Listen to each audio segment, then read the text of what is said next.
Good morning, sir. Morning. Good morning, sir. Morning, morning.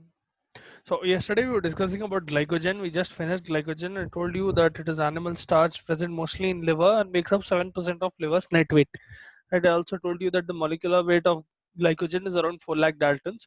So heteropolysaccharides and homopolysaccharides is mostly theoretical. We'll try to complete that today and jump into glycolysis if possible.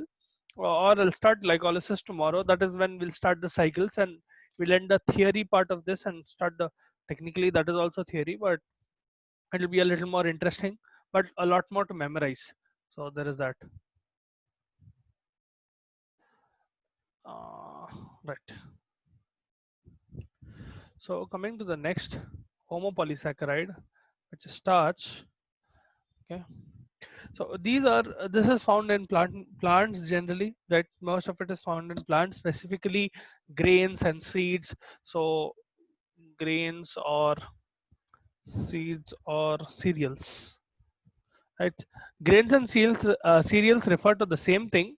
Seeds can be grains, but not all of them are grains. Okay, grains will basically include your, right on the example here, you can take a screenshot after this, so if you want to. So your grains will include your maize, rice, wheat, oats, what do you- oats, barley, and right, among others. There are others as well, I'm just mentioning some of the common ones. All right. So these are commonly found seeds. They are technically seeds, but they are mainly used as grains and cereals. So that is one example through which you can get what do you call starch. Another is tubers and vegetables. So you specifically have some very starchy vegetables, right? One common example for a vegetable having a lot of starch is potatoes, right? Then you have a few tubers like what do you call colocasia. They will contain quite a lot of starch. Now coming to technically, this will also potato is also a tuber, but also comes under vegetables. Anyway, this is a homopolymer of D-glucose. So you will have D-glucose units being present in two forms. Okay, they will generally be two components in your starch: amylose and amylopectin. Let me show you the diagram or the structure so that you understand a little bit better.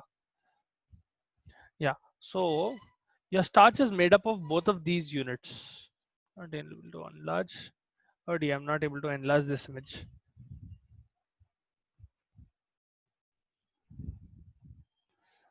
Hold on, let me try to find a better image so that. Mm,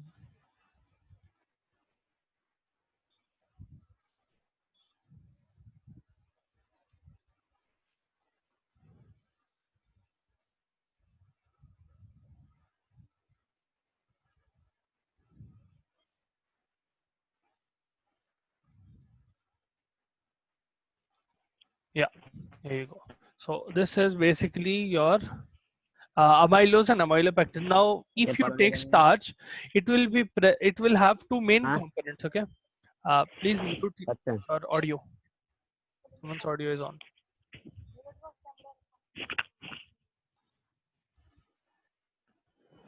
Right. So the main two components of starch will be amylose and amylopectin. The difference being that amylose is a linear structure. So the structure on top that you see is amylose. It will be a linear structure having a 1,4 glycosidic linkage in D-glucose. So it is a continuation of D-glucose being repeated again and again linearly in a straight line.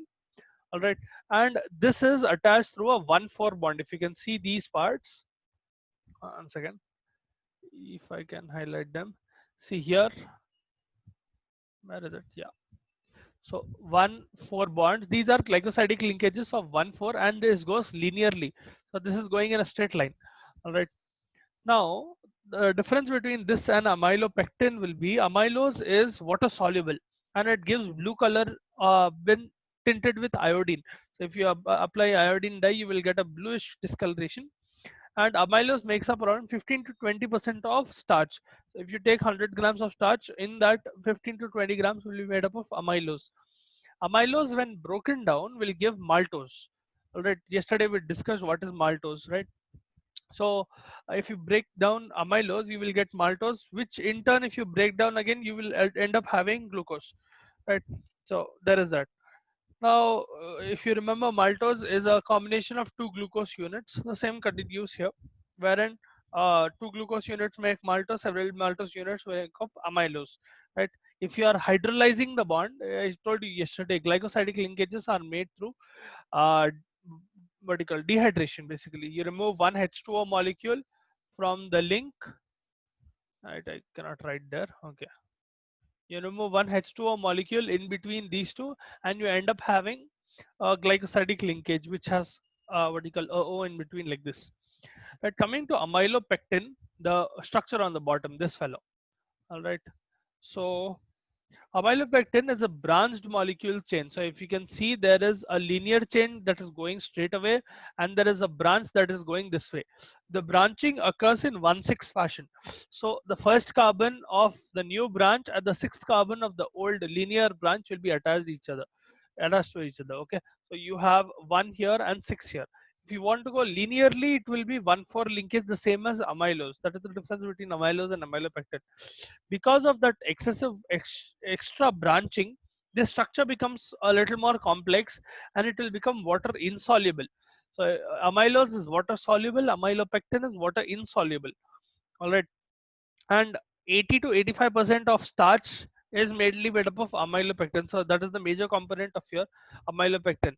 The molecular weight of amylopectin will be around 50 to 1 lakh Daltons. All right, and that of amylose will be around 10,000 to 50,000 Daltons. In case you wanted to know. Now, this both of these together will give starch a very white and soft amorphous powder-like structure. Okay, something like talcum powder. If you've seen starch, then you know how it looks. But in case you haven't, it looks something like what you call ponds or any baby powder that people use. Right, it will be soft and amorphous.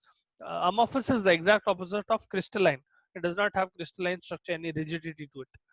Right, if you break down amylopectin, meaning if you hydrolyze amylopectin, if I throw water on amylopectin, I will get maltose and isomaltose. All right.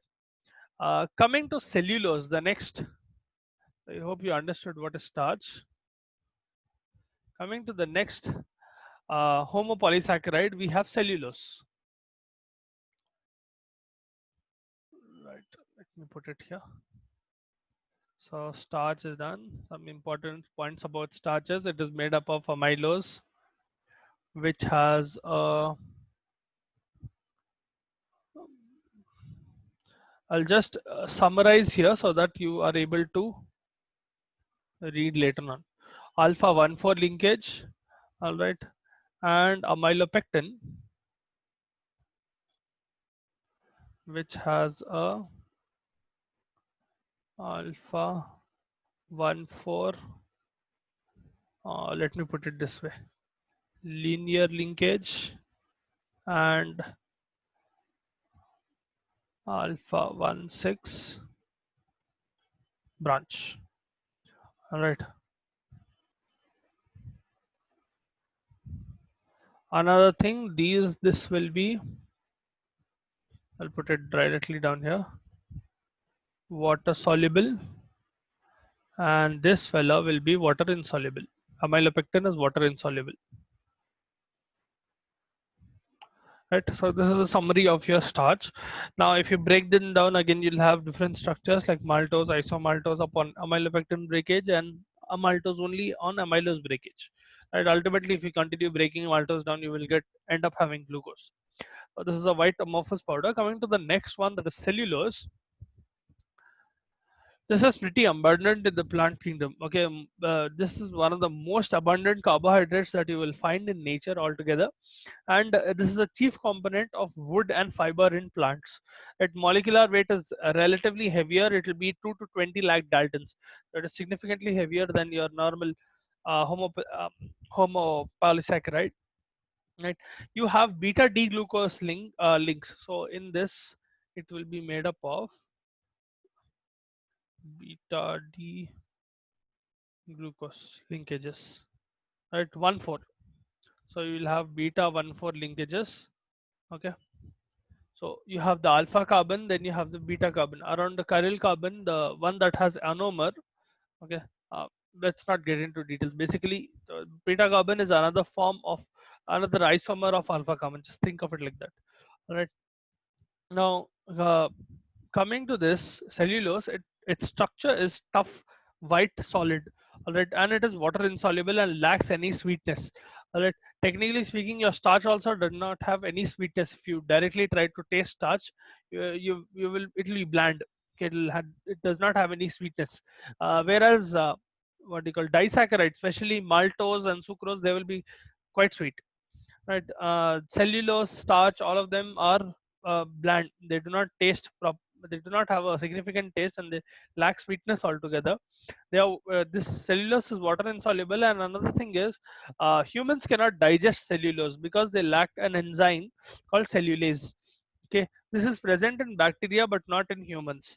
That is why when you eat plants, this cellulose will act as the fiber that will help in digestion. All right. uh, if you have ever heard anyone saying that you need to include fiber in your diet as well, adequate amount of fiber, that fiber is through plant sources. If it is through plant sources, you can have other sources as well, but plant sources is easy to find. uh, the- that the fiber will be basically made up of the cellulose of the plant cells, right? As your body cannot break down cellulose, it will basically try to throw it out. What will end up happening is your digestion will be very good and your output will be very nice. So things like that, right? It will not be difficult to void. Yeah, bubbles. Coming to the uses of cellulose, it is used to make wood, paper, cloth, synthetic fibers like rayon, and you have some explosives contain cellulose. Liquor, a few types of liquors are made from cellulose, and they were used in photographic films. So to make photographic films, cellulose was used at one point of time. All right. So this is water insoluble, uh, indigestible by humans due to lack to absence of cellulase, right? So these will be the important points.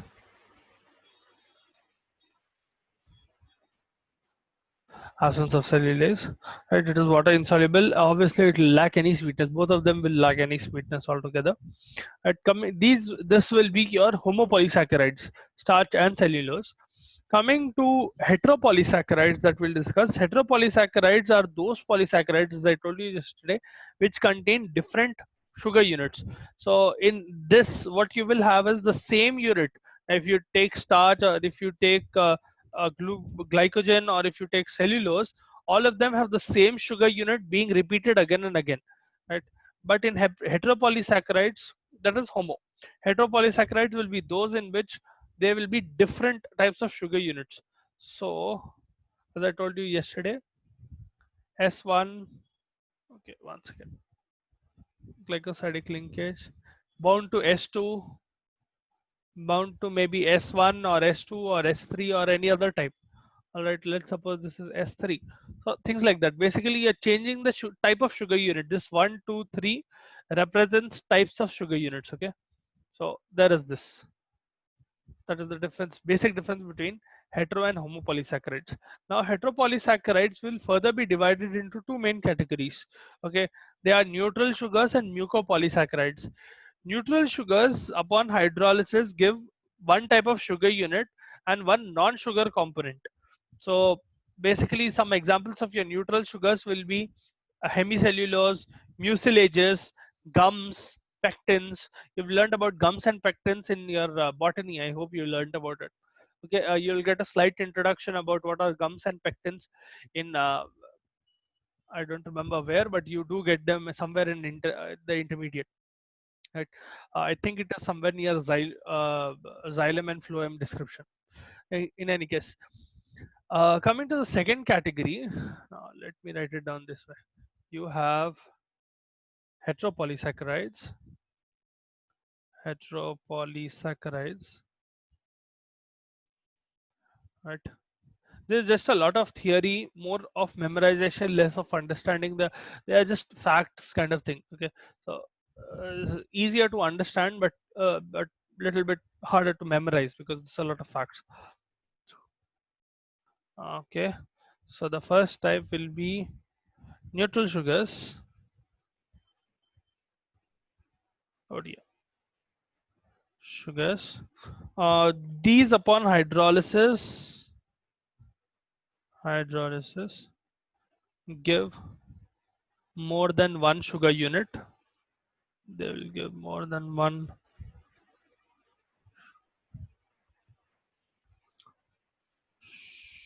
along with a non-sugar component.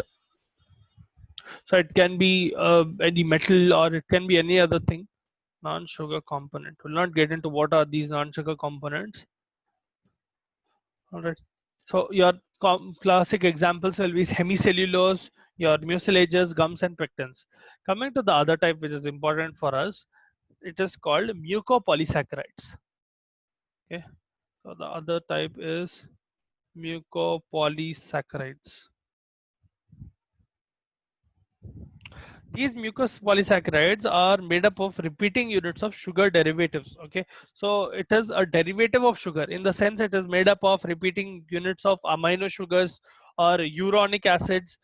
These are generally called glucosaminoglycans because they will have amino acids present in their structures. Okay, that is why they are hetero. Right? They have repeating sugar units, but those sugar units are having an amino group in them. So repeating units of sugar derivatives of amino sugars are made up of amino sugars, basically amino sugars and uronic sugars both.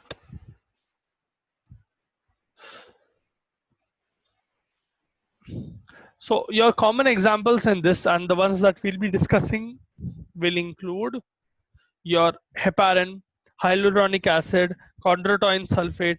So these are what you call carbohydrates that are present in your body playing an important role in your physiology. I'll explain shortly how. Okay, so I hope यहाँ तक समझ में आया. If you have any doubts still here, please let me know. I don't think it is exactly complex material, but it's a lot to take in.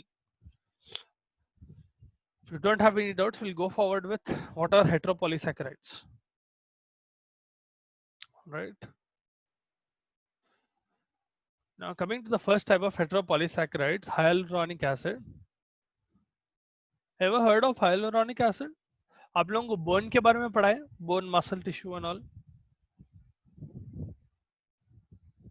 No. Okay. So hyaluronic acid, this is found in synovial fluid.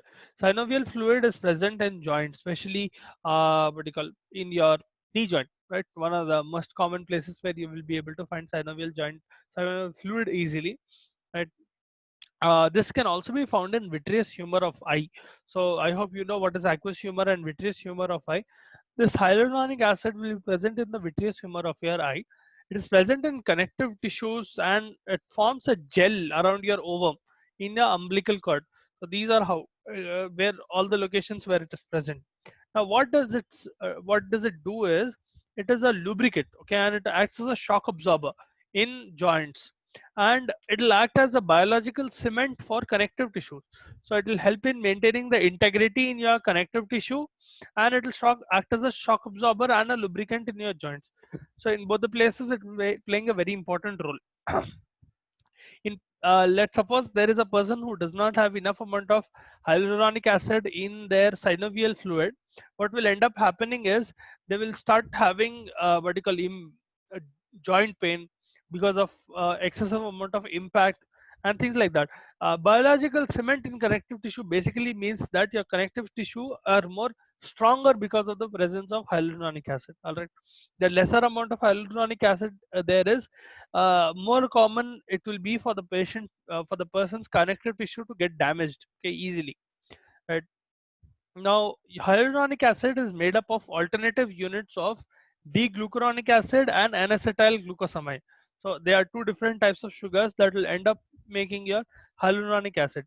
They are a form of disaccharide, so they are individually disaccharides that are attaching together to form a polysaccharide. All right, they are held together by beta 1,3 and beta 1,4 linkages.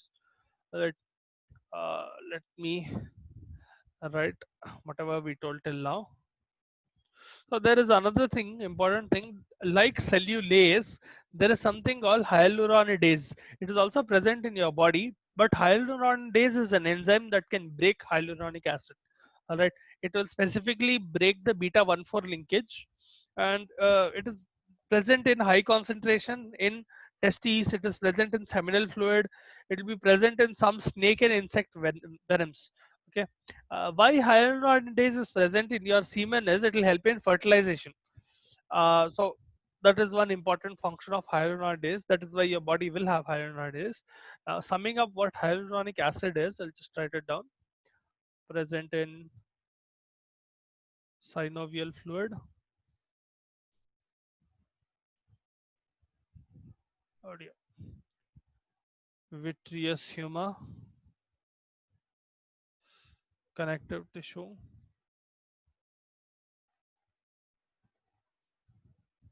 and around ovum.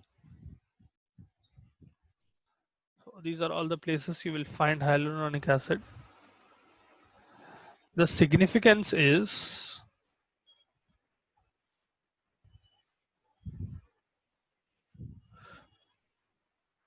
acts as a shock absorbent or lubricant slash lubricant. Okay, and rather than slash. Lubricant in joints and as a biological cement and in connective tissue. Alright, so these are the facts of your hyaluronic acid, and you have the last thing, whereas hyaluronidase digests or breaks down hyaluronic acid.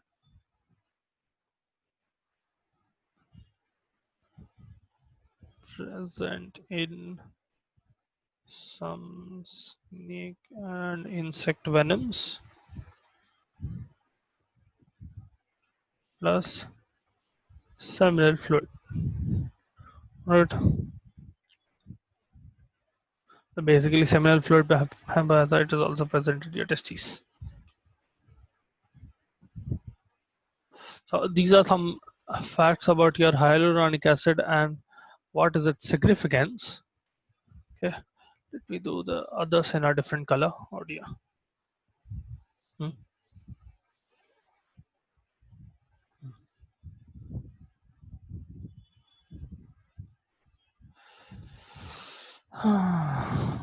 Okay. Hmm. The other one is heparin. So heparin is basically a mucopolysaccharide that contains uronic acid and sulfuric acid. That is why it is also called acidic heteropolysaccharide. Heparin is very important for your body for anticoagulation. So in case there is any problem where there is a clotting issue, basically if clotting issue in the sense that if there is excessive clot formation, that type of clotting issue. Okay, in that sense heparin will be very vital in your body because it will help in breaking down those clots. Okay, this anticoagulant will be present in your blood, liver, lung, kidney, and spleen in major quantities. Okay, what it does is basically it will prevent, आप लोगों को blood पढ़ा है, components of blood and coagulation cascade, has it been done till now? No, sir. No, acha. So No, sir. uh, just remember for now that coagulation cascade is a cascade reaction. Basically, one cascade reaction is something wherein imagine it this way: reaction 1 will lead to reaction 2, which will lead to reaction 3, which can also lead to reaction 4, which will lead to reaction 5, and this will lead to reaction 6. This can lead to reaction 7 and reaction 8. So as you can see, this is a cascade reaction. One is leading to the other and forms a chain. That is a cascade reaction. Your coagulation will work something like this. Okay, whenever you have an injury, internal or external, there will be coagulation so that hemorrhaging can be stopped. Right? Now, normally this is fine, but if a patient has what you call mild hemorrhaging as well, and their coagulation is going into hyperdrive, or basically there is a lot of coagulation wherein clots are being formed, which can be dangerous to your blood vessels. In the sense, they will block your blood vessels and they can lead to stroke, or they can lead to what you call cardiac injury or cardiac arrest or something like that, a myocardial infarction, basically heart attack. In that condition, heparin will come into picture where it is breaking any unnecessary clots. How it does so is, in that cascade that I just showed you, okay, you'll know the components of the cascade when you come across coagulation cascade, but there is a particular protein called prothrombin. Okay, I'll just abbreviate it prothrombin. Prothrombin will be converted into thrombin. So there are something called clotting factors that are present, or that are secreted by your liver and other organs. They are present in your blood. These clotting factors will be responsible for the formation of clots. So you have clotting factor 2, which is prothrombin, and clotting factor 1, which is thrombin. Your heparin will basically stop this step. Okay. So what ends up happening is coagulation does not occur, clots are not formed. The last step of clotting does not occur. Okay. That is one important function of your heparin, how it works. You will understand this a little bit better when you come across coagulation cascade, hopefully in physiology this year or at some point of time close by. You'll learn what is coagulation cascade. Now, heparin is made up of a straight chain polymer of D-glucuronic acid and N-sulfur D-glucosamine 6-sulfate. Okay, so these are all what you call disaccharides and trisaccharides, basically oligosaccharides, which are forming chain to form a heparin. So if you break down heparin, you will get oligosaccharides in general linked together by 1,4 linkages. Okay, alpha 1 to 1,4 linkages. So I'll sum it up. Some important points about your heparin is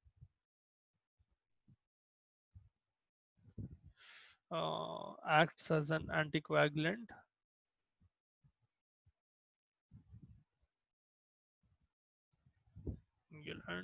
uh, preventing conversion of prothrombin to thrombin. Okay, that is the most important part. Another part will be how is it made. So this is a straight chain polymer, meaning it will be in a linear form, straight chain, no branching. Okay, straight chain polymer of D-glucuronic acid and sulfosamine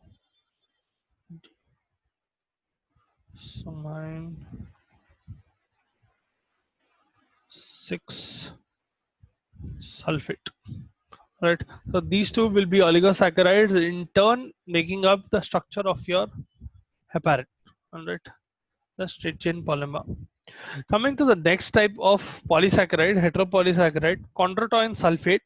Chondroitin, basically chondros in Greek means cartilage. Okay, so that is how you get chondroitin or chondro.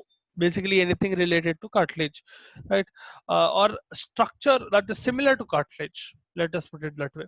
This is a chief component of tissues in your cornea, in your cartilage, tendons, bones, skin, heart, your heart valves, saliva and arteries, amongst others. There will be present in other parts as well, but as you can see, chondroitin sulfate is present in several things, right?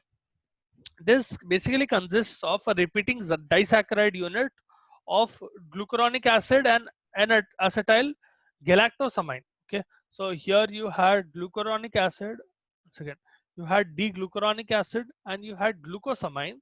Here you will in chondroitin sulfate there will be glucuronic acid and galactosamine, acetyl galactosamine. Here you have sulfur D-glucosamine. You'll have acetyl galactosamine 4-sulfate in chondroitin sulfate. These are joined together by 1,3 linkages. Right? And whenever there is branching adjacently, this will be linked together by 1,4 linkages. So I'll write down that in a different color. Chondroitin sulfate. Okay. This fellow is present in cornea, cartilage, heart valves. By the way, तुम लोगों को heart पढ़ा है?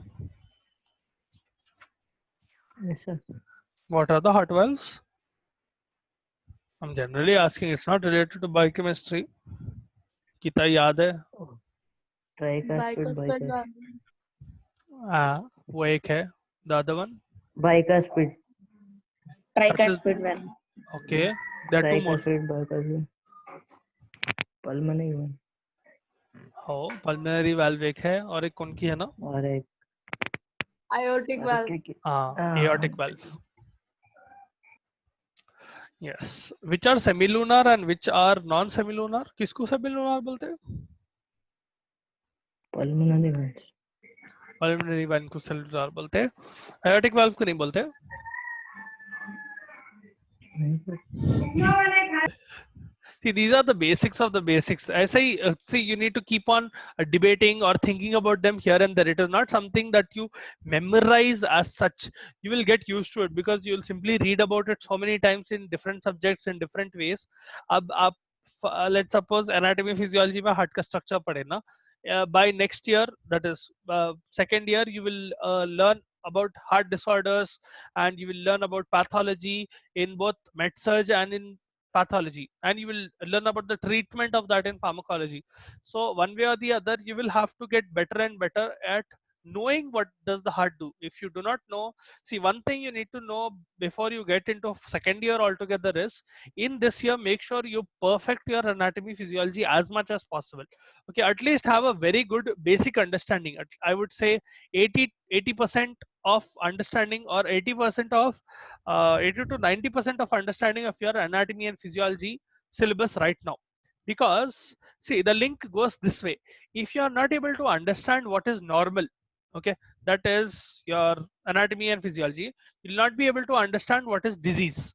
Okay, until and unless you know what is nose, you will not be able to know whether there is infection in nose, or you will not be able to know what is inflammation or what is rhinitis or things like that. Okay, you need to know what is nose and what are the structures of nose for that. So that will be your pathology part, knowing the disease. If you know both the disease and the normal function, then you'll be able to treat. So all these three are linked. Okay, pharmacology will be dependent on that. If you do not have a good base in anatomy and physiology, then it will be harder to understand pathology, and forget about pharmacology. वो बहुत difficult हो जाता if you don't know disease processes. Okay, so these are linked in that way. You need to know the basics very, very well in that case. Okay, at least some good basic understanding wherein you have some idea what is going on rather than being completely clueless. Okay, so you have repeating oligosaccharide or disaccharide, specifically saccharide units of D-glucuronic acid,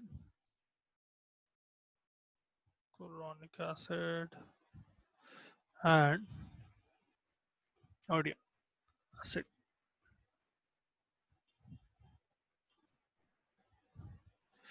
In acetyl D-galactosamine,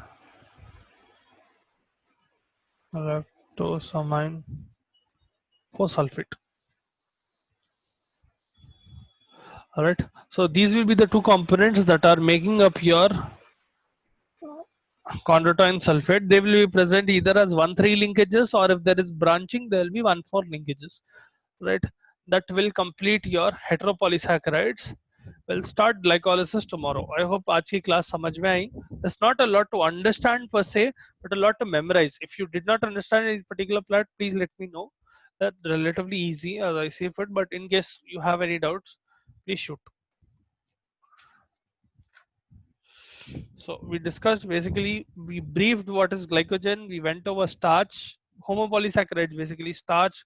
I told you it is made up of amylose and amylopectin. And we discussed cellulose. wherein I told you that is the most abundant carbohydrate and it cannot be digested by your body. And both of them are cellulose is linear, starch is not. Right? Heteropolysaccharides may I told you there are two types: neutral sugars and mucopolysaccharides. Neutral sugars will be those which have a non-sugar component along with sugar units. So your hemicellulose, mucilages, gums, and pectins will be neutral. Then you have mucopolysaccharides, which are repetitive derivatives of amino sugars or uronic acids. They're also called glucosaminoglycans. For example, if we talk about hyaluronic acid, this fellow is present in your synovial fluid, vitreous humor. This is an important type of mucopolysaccharide or heteropolysaccharide, wherein it is helping in acting as a lubricant and a shock absorber in your joint and making sure the connective tissue in your body has good what you call structure and strength and integrity basically. So hyaluronidase is an enzyme that can break this down, which is normally present in a few venoms of insect and snakes and also in your testes. It will help in fertilization. Heparin helps as an anticoagulant, while chondroitin sulfate will help in maintaining turgidity in a way. This is basically present in several structures like your cornea, cartilage, heart valves, your tendons, bones, and helps in maintaining integrity basically. Right? Chondroitin sulfate you might have branching of 1,4 type, and if it is linearly present, it will be stuck together through 1,3 linkage. All right. So that was about your heteropolysaccharides. We'll start glycolysis tomorrow, right? Make sure you attend the classes regularly from tomorrow, because tomorrow onwards we'll have cycles. Those cycles will be directly given in your exams. Now this year I think your seniors had glycolysis in this year's paper. So I'm not sure next year क्या आता, but just in case you should know. They are relatively easy anyway. So उतना मुश्किल नहीं होना, right? Chalo, see you tomorrow then.